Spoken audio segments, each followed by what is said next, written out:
আসসালামু আলাইকুম প্রিয় দর্শক, মাস 6 থেকে 7 আগে এই মানচিত্র চ্যানেলেই একটি কন্টেন্ট করেছিলাম, যার শিরোনাম দিয়েছিলাম প্রতারণার বিপ্লব। যদিও বিপ্লব শব্দটা আমি ইনভার্টেড কমার মধ্যে ইউজ করেছিলাম, তার কারণ 24-এর এই আন্দোলনকে কোনোভাবেই বিপ্লবের সঙ্গে তুলনা করা যায় না, করার কোনো প্রশ্নই ওঠে না। তো কেন এই আন্দোলন প্রতারণামূলক ছিল, বা এই আন্দোলনে আহত নিহতদের সঙ্গে প্রতারণা করা হচ্ছে, সেই কথাগুলো যখন বলা হলো তখন অনেকেই, যারা আমার শুভাকাঙ্ক্ষী, তারা মনে করিয়ে দেওয়ার চেষ্টা করলেন, সতর্ক করে দিলেন যে এই মবের সময় এসে এই ধরনের বক্তব্য দেওয়া বা শিরোনাম করা একেবারেই ঠিক হয়নি। আবার যারা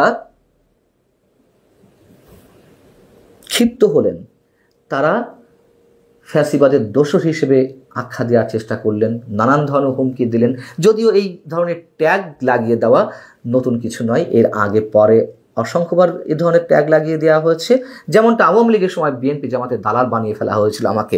যাই হোক, এই কথাগুলো এ কারণে বলছি যে এটা যে স্রেফ প্রতারণার বিপ্লবে পরিণত হয়েছে, সেই কথাগুলো খুব সহজভাবে আরও কঠিন শব্দে জানান দিয়েছেন বৈষম্য বিরোধী ছাত্র আন্দোলনের সাবেক মুখপাত্র, আন্দোলনের সামনের সারির নেত্রী উমামা ফাতেমা। তিনি অনেকে বলবেন তিনি পদ পদবি পাননি, তিনি সামনের সারিতে স্থান করে নিতে পারেননি এনসিপিতে বা জাতীয় নাগরিক পার্টিতে, এই কারণে তিনি এই কথাগুলো বলছেন। বলার কোনো অবকাশ নেই যারা এইগুলো বলতে চান, তার কারণ উমামা ফাতেমা শুরু থেকেই বৈষম্য বিরোধী ছাত্র আন্দোলনের ব্যানার থেকে কোনো ধরনের রাজনৈতিক দল গঠনের বিরোধিতা করেছেন। শুরু থেকেই বিভিন্ন গণমাধ্যমের সাক্ষাৎকারে তিনি স্পষ্ট করে বলেছেন। এবং উমামা ফাতেমার সঙ্গে যখন আমি একাধিকবার কথা বলেছি, 1-to-1 সরাসরি কথা বলেছি, আমি তখনই বুঝতে পেরেছি উমামা ফাতেমার এই সংগঠনে থাকার বা টিকে থাকার কোনো ধরনের সম্ভাবনা নেই। তাকে এখান থেকে সরে আসতেই হবে। তার কারণ তিনি যথেষ্ট একজন প্রগতিশীল মেয়ে, ছাত্র ফেডারেশন করা মেয়ে, এবং এটা তো সত্য কথা, 24 আন্দোলনে অনেক প্রগতিশীল ব্যক্তি, প্রগতিশীল মানুষেরা শরিক হয়েছিলেন। আওয়ামী লীগের বিরুদ্ধে দীর্ঘ বঞ্চনা, দীর্ঘ নিগ্রহের শিকার হতে হতে দীর্ঘদিনের পুঞ্জীভূত ক্ষোভ থেকে এই আন্দোলনে অংশ নিয়েছিলেন। অনেক আওয়ামী পরিবারের সন্তানও তো অংশ নিয়েছিলেন। তো উমামা ফাতেমা তো অংশ নেবেনই, খুব স্বাভাবিক।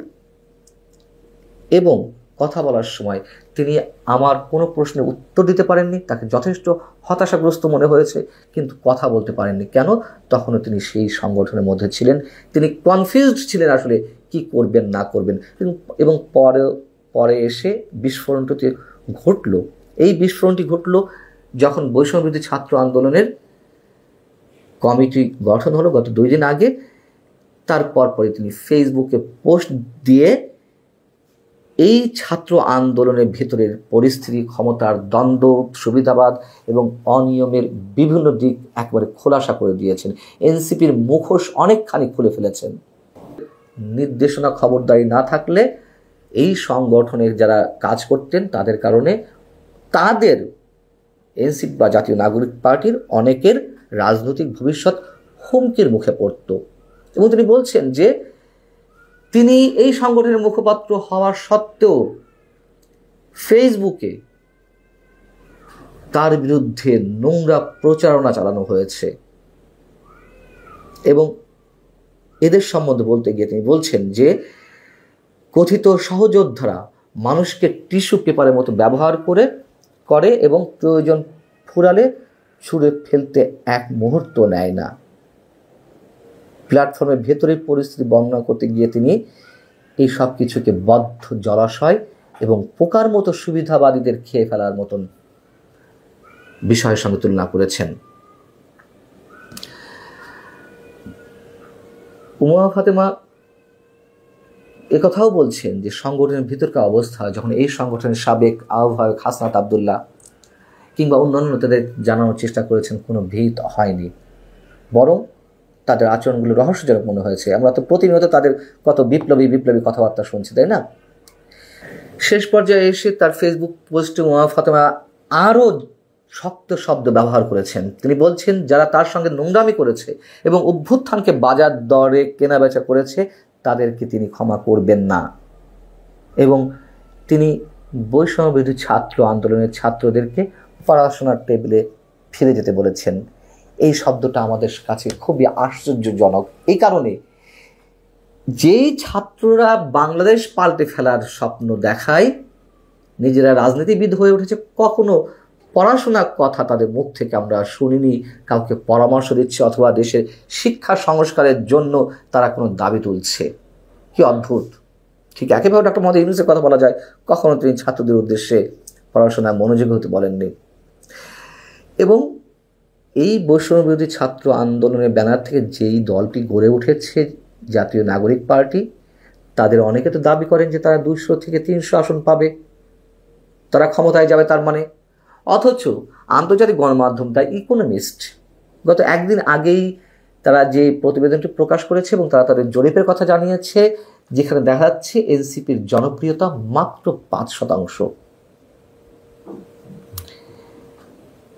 দুর্ভাগ্য বাংলাদেশের মানুষের যে এই ছাত্র নেতাদের চোখেই তারা স্বপ্ন দেখতে চেয়েছিল, আমরা দেখতে চেয়েছিলাম, কিন্তু শুরু থেকেই একটা অভ্যুত্থান সফল হওয়ার পরপরই এমন একটা বিষয় হয়ে দাঁড়ালো তাদের যে কি না কি করে ফেলেছে।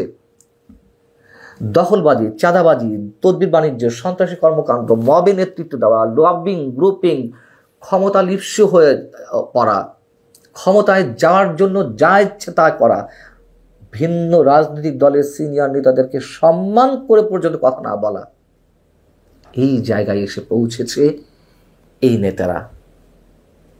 উমা ফাতেমা ঠিক মুখোশটা অনেকখানি খুলে দিয়েছে। এতে আমরা খুব খুশি নই যে একের পর এক এদের এই চরিত্র, এই চেহারা দেখতে হচ্ছে। তার কারণ স্বপ্নভঙ্গ তো হয়েছে আমাদেরই। ভালো থাকুন সবাই। আল্লাহ প্রয়োজন ফুরালে ছুঁড়ে ফেলতে এক মুহূর্ত নেয় না। প্ল্যাটফর্মের ভেতরের পরিস্থিতি বর্ণনা করতে গিয়ে তিনি এই সব কিছুকে বদ্ধ জলাশয় এবং পোকার মতো সুবিধাবাদীদের খেয়ে ফেলার মতন বিষয়ের সঙ্গে তুলনা করেছেন। উমা ফাতেমা একথাও বলছেন যে সংগঠনের ভিতরকার অবস্থা, যখন এই সংগঠনের সাবেক আহ্বায়ক হাসনাত আবদুল্লাহ কিংবা অন্যান্য নেতাদের জানানোর চেষ্টা করেছেন, কোনো ভিত হয়নি, বরং তাদের আচরণগুলো রহস্যজনক মনে হয়েছে। আমরা তো প্রতিনিয়ত তাদের কত বিপ্লবী কথাবার্তা শুনছি, তাই না? শেষ পর্যায়ে এসে তার ফেসবুক পোস্টে উমা ফাতেমা আরও শক্ত শব্দ ব্যবহার করেছেন। তিনি বলছেন, যারা তার সঙ্গে নোংরামি করেছে এবং অভ্যুত্থানকে বাজার দরে কেনাবেচা করেছে, তাদেরকে তিনি ক্ষমা করবেন না। এবং তিনি বৈষম্যবিরোধী ছাত্র আন্দোলনের ছাত্রদেরকে পড়াশোনার টেবিলে ফিরে যেতে বলেছেন। এই শব্দটা আমাদের কাছে খুবই আশ্চর্যজনক। এই কারণে যেই ছাত্ররা বাংলাদেশ পাল্টে ফেলার স্বপ্ন দেখায়, নিজেরা রাজনীতিবিদ হয়ে উঠেছে, কখনো পড়াশোনার কথা তাদের মুখ থেকে আমরা শুনিনি, কাউকে পরামর্শ দিচ্ছে অথবা দেশের শিক্ষা সংস্কারের জন্য তারা কোনো দাবি তুলছে। কি অদ্ভুত! ঠিক একইভাবে ডক্টর মোহাম্মদ ইউনূসের কথা বলা যায়, কখনো তিনি ছাত্রদের উদ্দেশ্যে পড়াশোনায় মনোযোগী হতে বলেননি। এবং এই বৈষম্যবিরোধী ছাত্র আন্দোলনের ব্যানার থেকে যেই দলটি গড়ে উঠেছে জাতীয় নাগরিক পার্টি, তাদের অনেকে তো দাবি করেন যে তারা 200 থেকে 300 আসন পাবে, তারা ক্ষমতায় যাবে তার মানে। অথচ আন্তর্জাতিক গণমাধ্যম দ্য ইকোনমিস্ট গত একদিন আগেই তারা যে প্রতিবেদনটি প্রকাশ করেছে এবং তারা তাদের জরিপের কথা জানিয়েছে, যেখানে দেখা যাচ্ছে এনসিপির জনপ্রিয়তা মাত্র 5%। দুর্ভাগ্য বাংলাদেশের মানুষের যে এই ছাত্র নেতাদের চোখেই তারা স্বপ্ন দেখতে চেয়েছিল, আমরা দেখতে চেয়েছিলাম, কিন্তু শুরু থেকেই একটা অভ্যুত্থান সফল হওয়ার পরপরই এমন একটা বিষয় হয়ে দাঁড়ালো তাদের যে কি না কি করে ফেলেছে।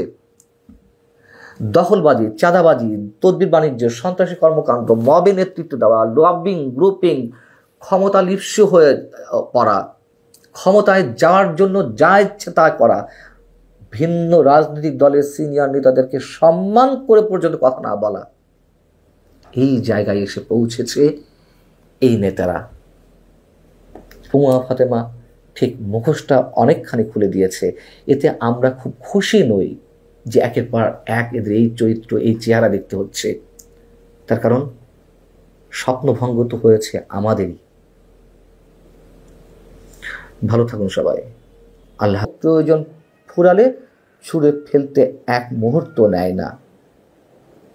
প্ল্যাটফর্মের ভেতরের পরিস্থিতি বর্ণনা করতে গিয়ে তিনি এই সব কিছুকে বদ্ধ জলাশয় এবং পোকার মতো সুবিধাবাদীদের খেয়ে ফেলার মতন বিষয়ের সঙ্গে তুলনা করেছেন। উমা ফাতেমা একথাও বলছেন যে সংগঠনের ভিতরকার অবস্থা, যখন এই সংগঠনের সাবেক আহ্বায়ক হাসনাত আবদুল্লাহ কিংবা অন্যান্য তাদের জানানোর চেষ্টা করেছেন, কোনো ভিত হয়নি, বরং তাদের আচরণগুলো রহস্যজনক মনে হয়েছে। আমরা তো প্রতিনিয়ত তাদের কত বিপ্লবী কথাবার্তা শুনছি, তাই না? শেষ পর্যায়ে এসে তার ফেসবুক পোস্টে উমা ফাতেমা আরও শক্ত শব্দ ব্যবহার করেছেন। তিনি বলছেন, যারা তার সঙ্গে নোংরামি করেছে এবং অভ্যুত্থানকে বাজার দরে কেনাবেচা করেছে তাদেরকে তিনি ক্ষমা করবেন না, এবং তিনি বৈষম্যবিরোধী ছাত্র আন্দোলনের ছাত্রদেরকে পড়াশোনার টেবিলে ফিরে যেতে বলেছেন। এই শব্দটা আমাদের কাছে খুবই আশ্চর্যজনক, এই কারণে যেই ছাত্ররা বাংলাদেশ পাল্টে ফেলার স্বপ্ন দেখায়, নিজেরা রাজনীতিবিদ হয়ে উঠেছে, কখনো পড়াশোনার কথা তাদের মুখ থেকে আমরা শুনিনি, কাউকে পরামর্শ দিচ্ছে অথবা দেশের শিক্ষা সংস্কারের জন্য তারা কোনো দাবি তুলছে। কি অদ্ভুত! ঠিক একইভাবে ডক্টর মোহাম্মদ ইউনূসের কথা বলা যায়, কখনো তিনি ছাত্রদের উদ্দেশ্যে পড়াশোনায় মনোযোগী হতে বলেননি। এবং এই বৈষম্যবিরোধী ছাত্র আন্দোলনের ব্যানার থেকে যেই দলটি গড়ে উঠেছে জাতীয় নাগরিক পার্টি, তাদের অনেকে তো দাবি করেন যে তারা 200 থেকে 300 আসন পাবে, তারা ক্ষমতায় যাবে তার মানে। অথচ আন্তর্জাতিক গণমাধ্যম দ্য ইকোনমিস্ট গত একদিন আগেই তারা যে প্রতিবেদনটি প্রকাশ করেছে এবং তারা তাদের জরিপের কথা জানিয়েছে, যেখানে দেখা যাচ্ছে এনসিপির জনপ্রিয়তা মাত্র 5%। দুর্ভাগ্য বাংলাদেশের মানুষের যে এই ছাত্র নেতাদের চোখেই তারা স্বপ্ন দেখতে চেয়েছিল, আমরা দেখতে চেয়েছিলাম, কিন্তু শুরু থেকেই একটা অভ্যুত্থান সফল হওয়ার পরপরই এমন একটা বিষয় হয়ে দাঁড়ালো তাদের, যে কি না কি করে ফেলেছে। দখলবাজি, চাঁদাবাজি, তদবির বাণিজ্য, সন্ত্রাসী কর্মকাণ্ড, মবে নেতৃত্ব দেওয়া, লবিং, গ্রুপিং, ক্ষমতা লিপ্স হয়ে পড়া, ক্ষমতায় যাওয়ার জন্য যা ইচ্ছে তা করা, ভিন্ন রাজনৈতিক দলের সিনিয়র নেতাদেরকে সম্মান করে পর্যন্ত কথা না বলা, এই জায়গায় এসে পৌঁছেছে এই নেতারা। উমা ফাতেমা ঠিক মুখোশটা অনেকখানি খুলে দিয়েছে। এতে আমরা খুব খুশি নই যে একের পর এক এদের এই চরিত্র, এই চেহারা দেখতে হচ্ছে। তার কারণ স্বপ্নভঙ্গ তো হয়েছে আমাদেরই। ভালো থাকুন সবাই। আল্লাহ।